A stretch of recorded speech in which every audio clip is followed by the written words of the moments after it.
Hello, today I'm going to take you through naming the angle relationships when you have parallel lines cut by a transversal. Let's take a look and see what I'm talking about here. So typically we have something where we've got two lines cut by a transversal. Remember that a transversal is just a line that intersects two or more lines. And in this case, I've numbered the angles 1, 2, 3, 4, 5, 6, 7, and 8. And I'm going to say that this line is parallel to this line. And really, you don't even need these to be parallel in order to name the angles. But what I want you to do is develop a system for remembering how to name them, because that's usually the hardest thing students have with these. So inside, in between the two lines that we're either given that they're parallel or questioning if they're parallel or not, we're going to call that the interior, just like the interior of your home. And then outside of it, we're going to call it the exterior. So this is exterior. And this is exterior. And then I've got a couple of other words here for you I want you to know. I want you to know what alternate means. When you see the word alternate, I want you to think to cross the transversal.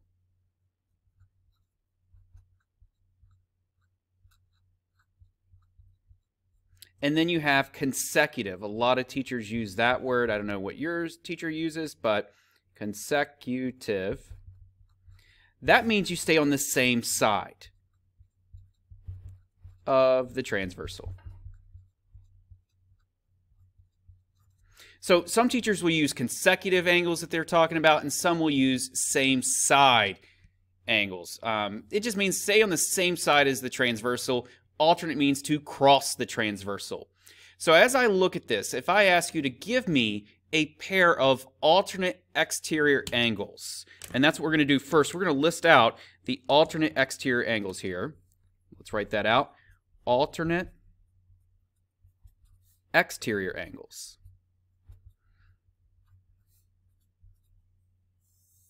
Now, when we say alternate exterior angles, or whenever we're talking about these angles, we're trying to connect one of these angles up top with one of the angles down below, because we're determining the relationship there to see if they are parallel or if they're not parallel.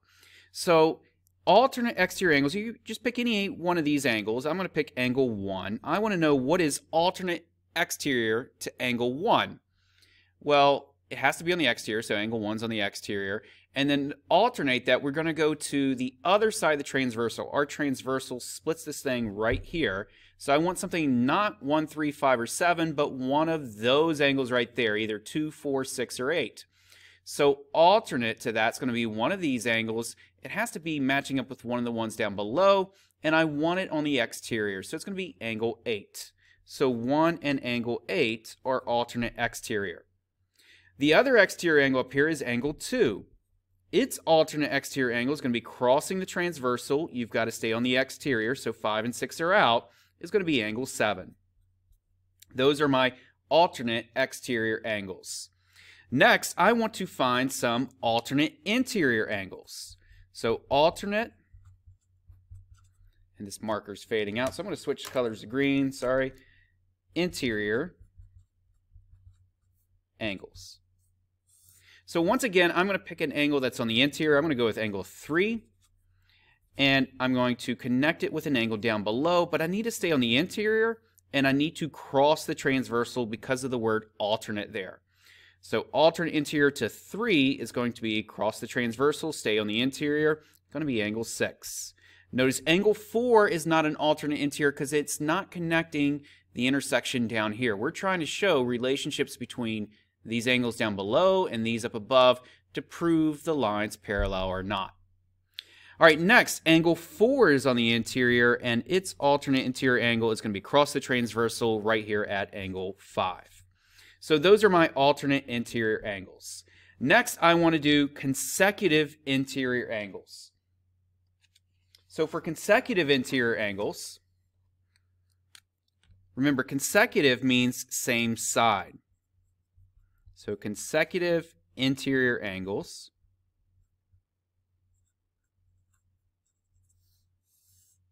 I'm going to pick an angle on the interior, because of that word interior, angle 3.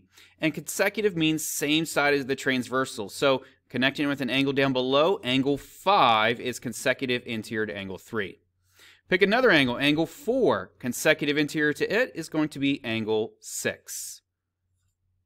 And so now we've got those connected there. There's another type of angle we use, and that is called corresponding angles. For some reason, at least in my text and in my state, I'm in Virginia, we never really use consecutive exterior angles, but you could call 1 and 7 and 2 and 8 consecutive exterior. For some reason, we don't ever use it. I don't know why. But the corresponding angles I was talking about,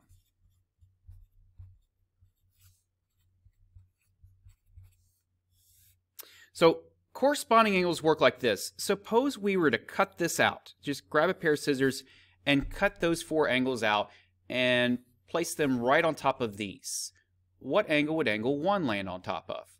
Well, angle 1 would land on top of angle 5. So angle 1 and angle 5 are corresponding. 2 would land on top of angle 6. So angle 2 and 6 are corresponding. 3 would land on top of 7. So angle 3 and 7 are corresponding. And then lastly, 4 would land on top of 8. So angle 4 and angle 8 are corresponding angles. So that pretty much takes care of naming the angle relationships. So why do we do that? Well, we do it for communication. So we're going to learn some other things about these relationships. True statements must be made about these relationships in order for the lines to be parallel. So for instance, if we go back and look at the corresponding angles, if these angles are congruent, then I can say for sure these lines are parallel. Or if I gave you that they're parallel, like I did right here, then the corresponding angles must be congruent.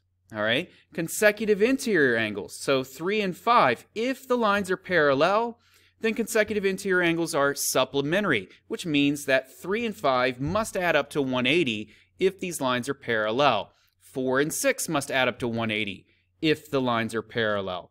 And lastly, if we're looking at what we had on the front, the alternate exterior angles, 1 and 8, 2 and 7, these must be congruent if the lines are parallel, and same thing with alternate interior.